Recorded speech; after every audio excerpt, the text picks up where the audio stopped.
ہماری تفتیش کے مطابق وہ عورت ماسٹر جمیل کی بیوی کی حیثیت سے وہاں پہنچی تھی۔ جمیل اس دن سے غائب ہے جس دن اس عورت کی لاش ملی تھی۔ ان کا سامان ہمارے تھانے کے مال خانے میں رکھا ہے۔ آپ کی اطلاع کے لیے عرض کر دوں کہ مقتولہ کا نام عابدہ پروین ہے۔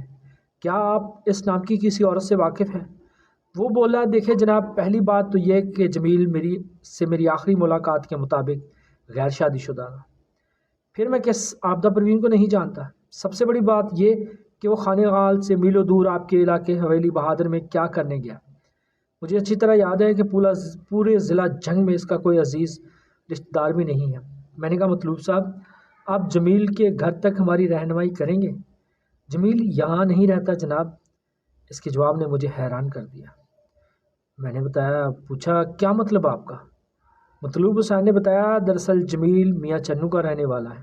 میاں چنو میں کہاں؟ تلمبا۔ میں نے پوچھا، ہیڈ ماسٹر صاحب، تلمبا خاصا وسیع علاقہ ہے، تلمبا میں اس کی رہائش کہاں پر ہے؟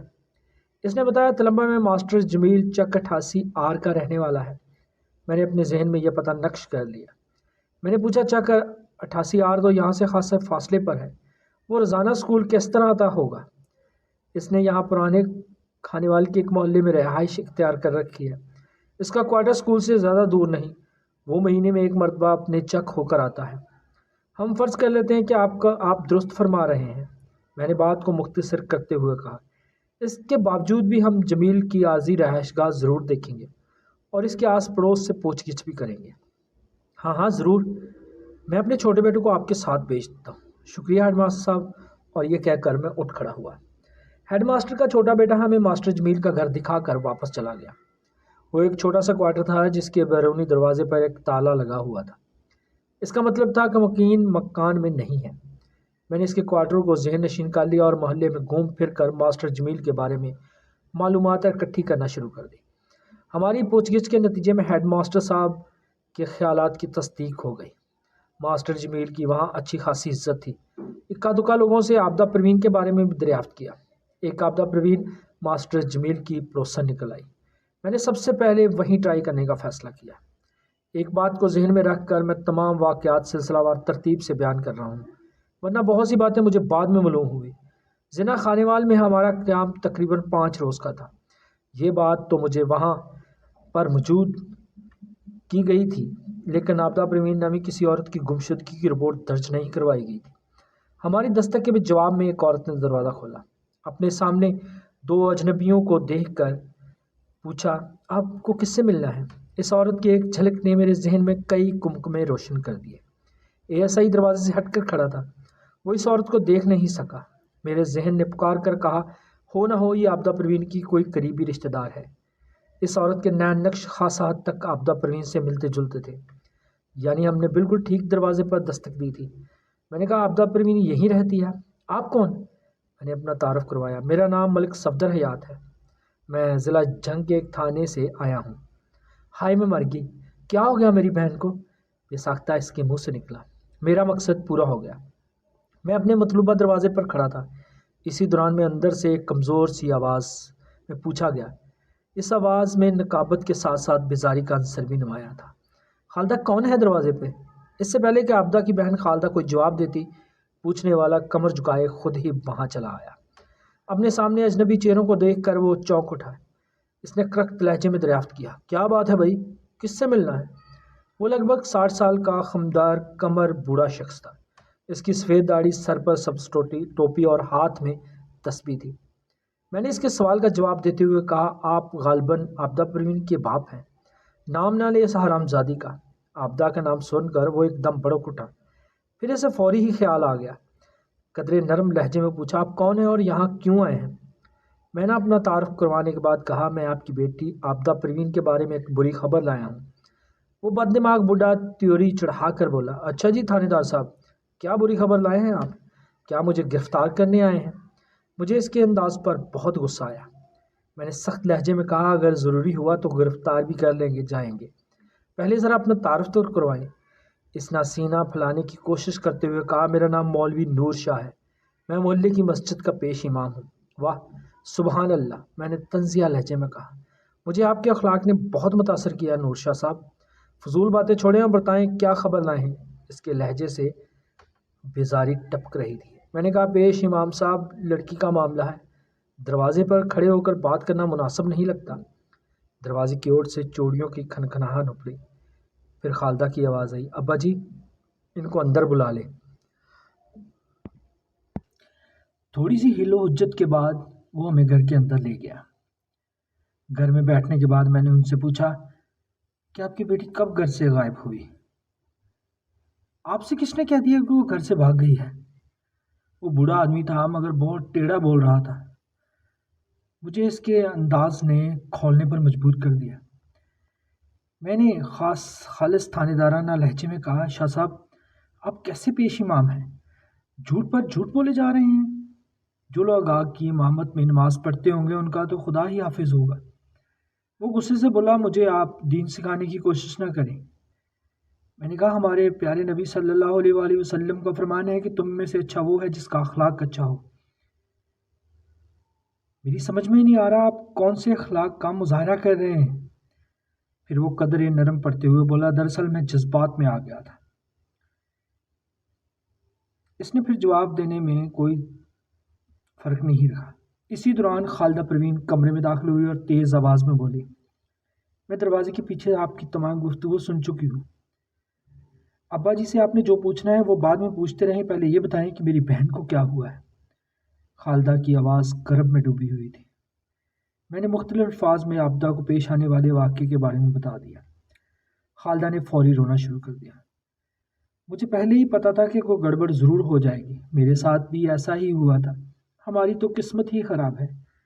مولوی نور شاہ غصے سے اپنی بیٹی کو گھورنے لگا، خالدہ تم دوسرے کمرے میں جاؤ، گھر کی باتیں سب کے سامنے نہیں کرنی چاہیے۔ وہ آنسو خشک کرتے ہوئے بولی، میرے سینے میں آگ لگی ہوئی ہے، آج میں آپ کی کوئی بات نہیں سنوں گی۔ آپ کی سختیوں نے اس گھر کو جہنم بنا دیا ہے، تم اپنی بکواس بند کرو اور دوسرے کمرے میں جاؤ۔ وہ غصے میں دھاڑا، پھر میری جانب مڑتے ہوئے بولے، ملک صاحب یہ میرا گھر کا معاملہ ہے، ہم خود ہی اپنی الجھنیں سلجھا لیں گے۔ میں نے کہا، مولوی صاحب اب یہ آپ کے گھر کا معاملہ نہیں رہا، قابل دخل اندازی پولیس کیس بن چکا ہے، آپ کی بیٹی میرے تھانے کی حدود میں قتل ہوئی ہے، آپ قانونی کارروائی کے راستے میں روک نہ بنیں اور میرے سوالات کا ٹھیک ٹھیک جواب دیں۔ میں نے کوئی جرم نہیں کیا، آپ ہمیں ہمارے حال پہ چھوڑ دیں، اس معاملے کو زیادہ کری دیں گے تو ہماری رسوائی ہوگی۔ میں نے اس کی آنکھوں میں جھانکتے ہوئے کہا، اب یہ معاملہ دب نہیں سکتا مولانا، آپ اپنی رشتہ داروں اور محلے والوں کو عابدہ کی گمشدگی کے بارے میں کیا بتائیں گے؟ میں نے پہلے ہی مشہور کر دیا ہے کہ وہ اپنے ماموں کے پاس کبیر والا گئی ہوئی ہے، وہ ہٹ درمی سے بولا۔ میں نے اسے نفرت امیز نظروں سے دیکھا، پھر کہا، ماشاء اللہ آپ تو دیندار بندے ہیں، آپ کو یہ بات تو معلوم ہو ہی گئی ہوگی کہ ایک جھوٹ کو نبھانے کے لیے 100 جھوٹ بولنا پڑتا ہے، آپ کس کس کا منہ بند کریں گے؟ وہ پریشان نظروں سے مجھے دیکھنے لگا۔ عزت دار آدمی کو عزت بچانے کے لیے کبھی کبھی جھوٹ کا سہارا لینا پڑتا ہے تھاندار صاحب۔ مولوی صاحب عزت جھوٹ سے نہیں سچ سے بنا کرتی ہے، جھوٹ بول کر وقتی طور پر تو کسی برائی پر پردہ ڈالا جا سکتا ہے لیکن خود کو بدنامی سے نہیں بچایا جا سکتا۔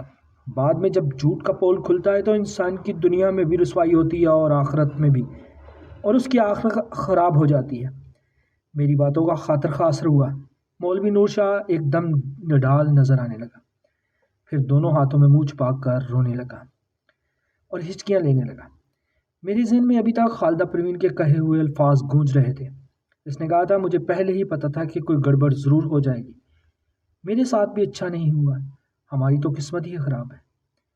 خالدہ نے اپنے والد کو مخاطب کرتے ہوئے یہ بھی کہا تھا کہ آپ کی سختیوں کی وجہ سے یہ گھر جہنم بن چکا ہے۔ اس سے ایک بات تو واضح ہو جاتی تھی کہ خالدہ اپنی بہن کے پروگرام سے واقف تھی، وہ جانتی تھی کہ عابدہ کیا کرنے جا رہی ہے، اور ایسا یا ایسے ملتا جلتا کو واقعہ خود اس کے ساتھ بھی پیش آ چکا تھا۔ یہاں تک گھر کے جہنم بنانے کا تعلق ہے تو وہ میں صاف طور پر دیکھ چکا تھا۔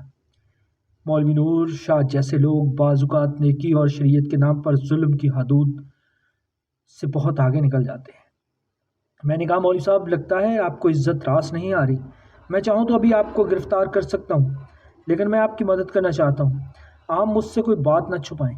عابدہ نے جن حالات میں گھر چھوڑا تھا اس کی تفصیلات مجھے بتائیں تاکہ میں اس کے قاتل کو فوری گرفتار کر سکوں۔ کاش مجھے وقت کے عزم کی خبر ہوتی۔ مولوی نور شاہ نے خلا میں گھورتے ہوئے کہا، اگر مجھے پتہ چل جاتا کہ آبدہ بھی خالدہ کی طرح میرا منہ کالا کرے گی تو میں راتوں رات اس کے ٹکڑے کر کے صحن میں دبا دیتا۔ بس کرے ابا جان، خالدہ نے چیخ کر کہا، میرا منہ نہ کھلوائیں، ورنہ جس عزت کا آپ ڈھنڈورا پیٹ رہے ہیں وہ خاک میں مل جائے گی۔ وہ تو تم دونوں نے خاک میں ملا ہی دی ہے، اب کون سی کسر باقی ہے؟ مولوی نور شاہ نے غضبناک نظروں سے بیٹی کو گھورا۔ خالدہ نے ترکی پر ترکی جواب دیا، میں نے جو کچھ کیا تھا وہ اپنے حالات سے مجبور ہو کر کیا تھا۔ آپ کی حدود سے بڑھتی ہوئی سختیوں نے میری زندگی اجیرن کر دی تھی۔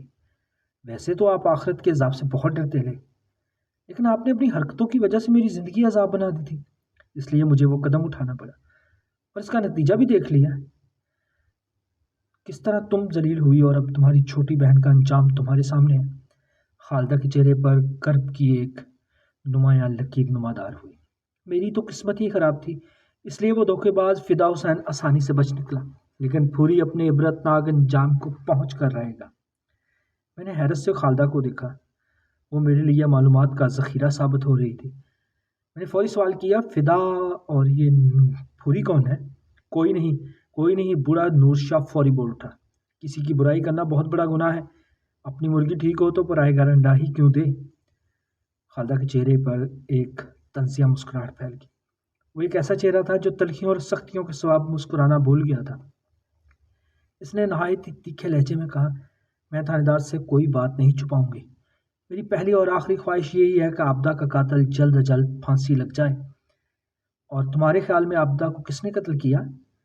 پھوری کے سوارا اور کون ہو سکتا ہے تھندار صاحب؟ پھوری یہ کون ہے بھائی؟ مولوی نور شاہ نے بتایا، میری چھوٹی سالی صفیہ فاطمہ کا بیٹا ہے، اس کا نام تو غفور ہے لیکن مشہور پھوری ہے، بڑا لچا لفنگا اور آوارہ ٹائپ لڑکا ہے۔ میں نے کہا، مگر آبدہ تو ماسٹر جمیل کے ساتھ فرار ہوئی ہے، میں کسی پر الزام لگانا گناہ سمجھتا ہوں۔ مولوی نور شاہ نے کانوں کو ہاتھ لگاتے ہوئے کہا، میں نہیں جانتا کہ وہ کس کے ساتھ گھر سے بھاگی ہے، ابھی آپ نے ہی بتایا اور خالدہ کی باتوں سے تصدیق ہو رہی ہے، وہ اس کے ساتھ فرار ہوئی ہے۔ میرا اللہ مجھے معاف کر دے، جمیل تو بہت ہی شریف آدمی تھا، مجھے تو ابھی تک یقین نہیں آ رہا اس نے ایسی حرکت کی ہوگی۔ خالدہ تڑک کر بولی، آپ جسے شریف کہہ رہے ہیں، کیا اپنی بیٹی کی شادی اس سے کرنے پر تیار ہو جاتے؟ ہرگز نہیں، مولانا نور شاہ نے قطعی سے کہا، شریف ہونا اور بات ہے، لیکن میں ایسے کسی بھی شخص کے ساتھ اپنی بیٹی کی شادی نہیں کر سکتا جو داڑھی منڈواتا ہو اور 5 وقت کا نمازی نہ ہو، چاہے ایسے رشتے کے انتظار میں بیٹی گھر میں بیٹھی بوڑھی ہو جائے۔ خالدہ نے طنزیہ لہجے میں کہا، مجھے بڈھے مولوی پر بے انتہا غصہ آیا ہے، لیکن میں نے خود پر قابو رکھا، میں خواہ دین کے معاملات میں الجھ کر بات کو بڑھانا نہیں چاہتا تھا۔ مولوی نور شاہ جیسے لوگ اپنی ہر درمی پر قائم رہتے ہیں، وقتی طور پر دوسروں کے دلائل سے قائل تو ہو جاتے ہیں، لیکن کرتے وہی ہیں جو ان کے من ہوتا ہے۔ میری یہاں آنے کا مقصد نور شاہ کی اصلاح نہیں تھی، اس لیے میں فوری اصل موضوع کی طرف آیا۔ میں نے خالدہ سے پوچھا، تم نے بتایا کہ آبدہ کو پھوری کے سوا اور کوئی قتل نہیں کر سکتا، اس کے ساتھ ایسی کون سی دشمنی تھی؟ دشمنی تھی، بڑی گہری دشمنی تھی جناب۔ خالدہ نے بتایا کہ آبدہ نے ایک موقع پر اسے بری طرح بے عزت کر دیا تھا۔ کیوں؟ وہ آبدہ سے شادی کرنا چاہتا تھا۔ اچھا، وہ آبدہ سے شادی کرنا چاہتا تھا، میں نے گردن ہلاتے ہوئے کہا، پھر کیا ہوا؟ خالدہ نے کہا، ہونا کیا تھا، یہ شادی ہو ہی نہیں سکتی تھی۔ خالدہ سے پہلے نور شاہ بول اٹھا، پھوری آبدہ کا رضائی بھائی ہے جناب، پیدائش کے وقت پھوری کی والدہ کا انتقال ہو گیا تھا، چنانچہ میری بیوی نے پھوری کو چند روز اپنا دودھ پلایا تھا۔ کیا یہ بات پھوری کو معلوم نہیں تھی کہ آبدہ اس کی رضائی بہن ہے؟ اس کی شادی آبدہ کے ساتھ نہیں ہو سکتی، اس کو یہ بات کیسے معلوم ہو سکتی تھی؟ آبدہ نے اپنے باپ کی طرف گھسیلی نظروں سے دیکھا۔ یہ بات تو مجھے بھی اس وقت معلوم ہوئی جب پھوری نے آبدہ سے شادی کی خواہش ظاہر کی تھی۔ اس موقع پر ابا جی نے بتایا کہ پھوری نے میری ماں کا دودھ پیا ہوا ہے۔ میں نے خالدہ کے باپ سے پوچھا، مولوی صاحب، آپ نے کبھی اپنی بیٹیوں کو نہیں بتایا کہ پھوری ان کا رضائی بھائی ہے؟ وہ ڈٹائی سے بولا، کبھی ضرورت ہی پیش نہیں آئی، اور جب ضرورت پیش آئی تو میں نے سب کو بتا دیا۔ خالدہ نے کہا، تھانے دار صاحب، پھوری انتہائی ابوش قسم کا نوجوان ہے، وہ کسی بھی طرح آبدہ کے قابل نہیں تھا، وہ تو بس ہاتھ دھو کر آبدہ کے پیچھے پڑ گیا تھا۔ رضائی بھائی والے معاملے کو وہ ابا جی کا پروپیگنڈا کہتا تھا۔ 1-2 مرتبہ اس نے آبدہ کا راستہ روکنے کی کوشش بھی کی، لیکن آبدہ نے اسے بری طرح جھڑک دیا۔ ایک موقع پر پھوری نے جب آبدہ کی کلائی تھامنی چاہی تو آبدہ نے اس کے منہ پر زناٹے دار تھپڑ رسید کر دیا۔ آبدہ نے اسی پر بس نہیں کیا بلکہ کئی لوگوں کی موجودگی میں پھوری کے منہ پر تھوک بھی دیا۔ جواباً پھوری نے سلکتے ہوئے لہجے میں کہا، میں اس بے عزتی کا بدلہ ضرور لوں گا عابدہ، اور تم پچھتاؤ گی۔ عابدہ نے تیز آواز میں کہا، بے غیرتی اور بے عزتی ان کی ہوتی ہے جن کی کوئی عزت ہو۔ میں نے تمہارے جیسے بے غیرت انسان آج تک نہیں دیکھا جسے اپنی بہن کی عزت کا کوئی خیال نہ ہو۔ پھولی نے ایک جانب تھوکتے ہوئے کہا، یہ لفظ میرے لیے گالی بن گیا ہے۔ میری کوئی بہن نہیں ہے، یہ سب تمہارے باپ کی سازش ہے۔ ویسے بھی بہنیں وہ ہوتی ہیں جو اپنی ماں کے پیٹ سے جنم لی جاتی ہیں، میری تم بہن نہیں ہو۔ مجھے پل پل کی خبر رہتی ہے تمہاری۔ میں تمہیں تمہارے مقصد میں ہرگز کامیاب نہیں ہونے دوں گا۔ میری جوتی کو پرواہ ہے، پرواہ تمہیں کرنا پڑے گی عابدہ۔ پھوری کے لہجے سے سنگینی ٹپک رہی تھی۔ تم صرف اور صرف میری بیوی بنو گی، ورنہ تم کیا کرو گے؟ وہ زہر آلود مسکراہٹ ہونٹوں پر سجاتے ہوئے بولا، یہ وقت آنے پر تمہیں پتہ چل جائے گا۔ خالدہ کی طویل وضاحت ختم ہوئی تو میں نے پوچھا، تمہارے خیال نے صرف پھوری نے اپنی دھمکی کو عملی جامہ پہنا دیا اور عابدہ کو قتل کر دیا؟ خیال نہیں، بلکہ مجھے پورا یقین ہے۔ اس یقین کی وجہ کیا ہے؟ ٹھہرے، میں ابھی آتی ہوں تھاندار صاحب۔ اتنا کہہ کر وہ کسی اندرونی کمرے کی جانب چل پڑی۔ 2 منٹ بعد وہ واپس آئی اور ایک طے شدہ کاغذ میری طرف بڑھا دیا۔ یہ ہے میرے یقین کا پختہ ثبوت۔ میں نے وہ کاغذ کھول کر پڑھا۔ وہ ایک خط تھا جو عابدہ نے اپنی بہن خالدہ کے نام لکھا تھا۔ بوڑھے نور شاہ کو اچانک جوش آ گیا۔ احسان فراموش، اس نے خالدہ کو غصیلی نظروں سے گھورا۔ میرے ہی گھر میں یہ کھچڑی پکتی رہی اور مجھے خبر تک نہ ہوئی۔ میں تم دونوں کے لیے اپنے آرام کی پرواہ نہیں کرتا ہوں۔ تمہیں دنیا کا ہر آرام دے رکھا ہے، تم میری عزت کو یوں نیلام کرتے پھر رہی ہو۔ پھر وہ اسے مارنے کے لیے آگے بڑھا۔ میں نے نور شاہ کے دست دراز کو روکا اور اسے واپس اپنی جگہ بٹھا دیا۔ پھر کہا، شاہ جی، آپ بڑے دیندار بندے ہیں، لیکن آپ کے علم میں اور عمل میں دیانتداری ظاہر نہیں ہوتی۔ خدا طیش میں آنے والے لوگوں کو ناپسند کرتا ہے۔ آپ خدا کے قہر کے مستحق ٹھہرتے ہیں۔ آپ مارنے کی بات کر رہے ہیں؟ نور شاہ نے تیز آواز میں کہا۔ میرا تو بس نہیں چلتا کہ میں اس کو قتل کر دوں۔ مولوی صاحب، میں نے سخت لہجے میں کہا، خدا نے والدین کو کبھی اجازت نہیں دی کہ وہ اپنی اولاد کو کسی غلطی پر قتل کر دیں۔ میری نظروں میں یہ گناہ کبیرہ ہے۔ کوئی لڑکی گھر سے بھاگ جائے، پہلے تو یہ بڑے گھر سے بھاگی اور پھر ذلیل و رسوا ہو کر واپس آئی، اب چھوٹی بھی اس کے نقش قدم پر چلتی ہوئی موت کے منہ میں چلی گئی۔ افسوس کی بات یہ ہے کہ خالدہ اس بارے میں سب کچھ جانتی تھی، لیکن اس نے مجھے کچھ نہیں بتایا، حتیٰ کہ عابدہ کے خط کا بھی نہیں ذکر کیا۔ خالدہ کے گھر سے بھاگنے کے ذکر سے بار بار قائرین آپ الجھ رہے ہوں گے۔ آپ کی الجھن کے پیش نظر میں مختصر اس بارے میں عرض کرتا ہوں۔ کچھ سال قبل خالدہ فدا حسین نامی ایک شخص کے ساتھ گھر سے بھاگ گئی تھی۔ وہ خانے وال سے سیدھے لاہور پہنچے۔ خالدہ کے گھر سے بھاگنے کی سب سے بڑا وجہ مولوی نور شاہ کا نامناسب رویہ تھا۔ اس کی عمر تیزی سے بڑھ رہی تھی، لیکن نور شاہ کو اس کی شادی کی کوئی فکر نہیں تھی۔ ایسا نہیں تھا کہ اس کا کوئی رشتہ نہیں آتا تھا، بلکہ جو بھی رشتہ آتا مولوی نور شاہ اس میں کوئی نہ کوئی نقص تلاش کر لیتا۔ اسے جس معیار کا دیندار لڑکا درکار تھا وہ چراغ لیے ڈھونڈنے سے نہیں مل سکتا تھا۔ اسی محلے میں ایک شخص تھا، فدا حسین۔ جانے کس طرح خالدہ سے اس کی دعا سلام ہو گئی۔ خالدہ اسے ایسے اکثر اپنے گھریلو مصائب سے آگاہ کرتی رہتی۔ اس اللہ کے بندے نے خالدہ کے مسائل کا حل یہ پیش کیا کہ فدا حسین کے ساتھ گھر سے فرار ہونے کا فیصلہ کر ڈالا، اور پھر وہ اپنے فیصلے کو عملی جامہ بھی پہنا چکی تھی۔ لاہور میں وہ ایک ہوٹل میں ٹھہرے ہوئے تھے کہ پولیس کے ہتھے چڑھ گئے۔ فدا حسین خاصا بزدل ثابت ہوا۔ اس نے سارا الزام خالدہ کے سر ڈال دیا۔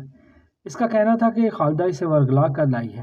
خالدہ اس اچانک آنے والی مصیبت سے گھبرا گئی، لیکن اس نے فدا حسین پر الزام تراشی سے پرہیز کیا اور مکمل خاموشی اختیار کر لی۔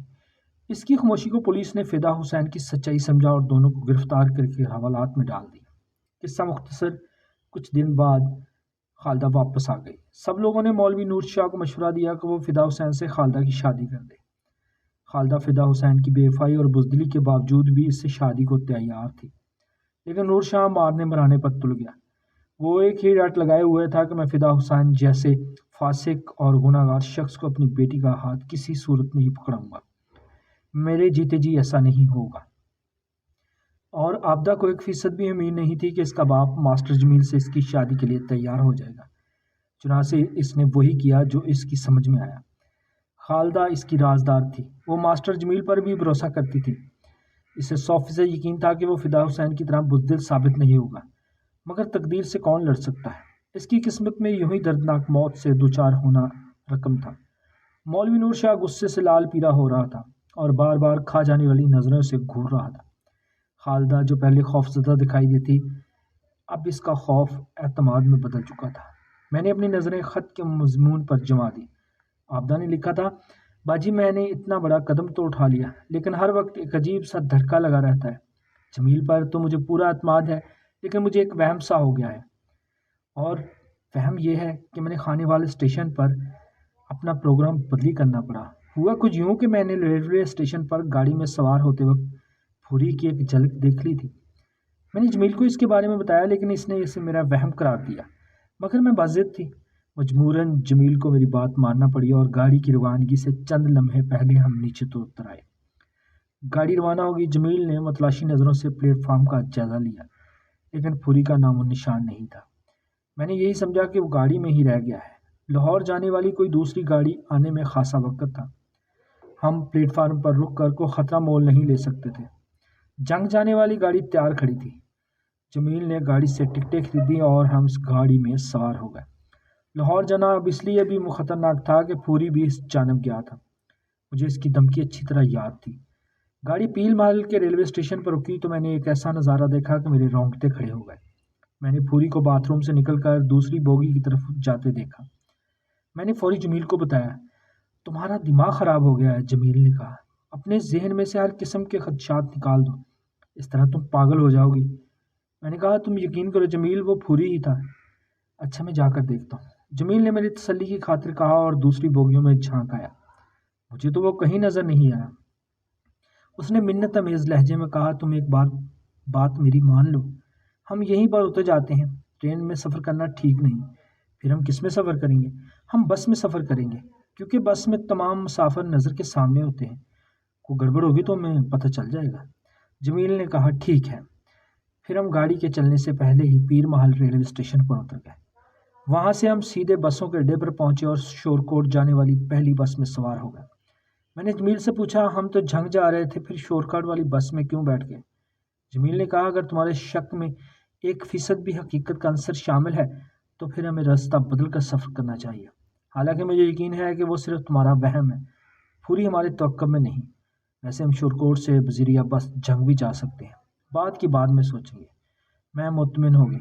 میرے اطمینان کی سب سے بڑا وجہ یہ تھی کہ جب بس روانہ ہوئی تو اس کے مسافروں میں پھوری شامل نہیں تھا۔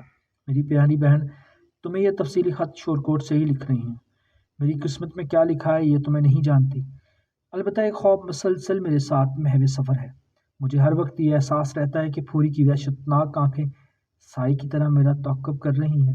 میرے حق میں دعا کرنا، تمہاری بہن آبدہ پروین۔ میں نے خط کو طے کر کے جیب میں رکھ لیا۔ میں نے کہا، جمیل بھی لاپتہ ہے، میں کل ہی اس کی تلاش میں تلمبا جاؤں گا، وہ مل جائے تو صورتحال واضح ہو جائے گی۔ ایک فوری خیال کے تحت میں نے پوچھا، یہ غفور کا گھر کس طرف ہے؟ اس نے کہا، غفور وہ خنزیر اسی روز سے غائب ہے۔ وہ کب سے غائب ہوا؟ وہ بھی ان دنوں جب خالدہ گئی تھی اس وقت۔ میں نے کہا، خالدہ کی تحریر سے اندازہ ہوتا ہے کہ وہ بڑی افراتفری کے عالم میں سفر کرتے ہوئے حویلی بہادر پہنچے تھے۔ ان حالات میں اسے نکاح کرنے کا موقع نہ ملا ہوگا۔ لیکن کیا تھانے دار صاحب؟ خالدہ کے چہرے پر تشویش کا ایک سایہ سے لہر گیا۔ لیکن یہ کیا؟ میں نے سنجیدہ لہجے میں کہا، آبدہ کے طبی تجزیے سے پتہ چلا ہے کہ ان دونوں کے درمیان ازواجی تعلقات قائم ہوئے تھے۔ خالدہ نے کہا، تھانے دار صاحب، آپ نے بتایا کہ وہ دونوں تقریباً 15 روز تک آپ کے علاقے میں کرایہ دار کی حیثیت سے رہے۔ ممکن ہے اس دوران میں انہوں نے نکاح کر لیا ہو؟ میرے ذہن میں بھی یہ امکان ہے، میں نے کہا، لیکن اس کا ثبوت نہیں ہے۔ ان کے سامان سے نہ تو کوئی نکاح نامہ ملا اور نہ ہی مالک مکان نے ایسی کسی بات کی تصدیق کی۔ خالدہ نے کچھ نہیں کہا، بے بسی سے مجھے دیکھتی رہ گئی۔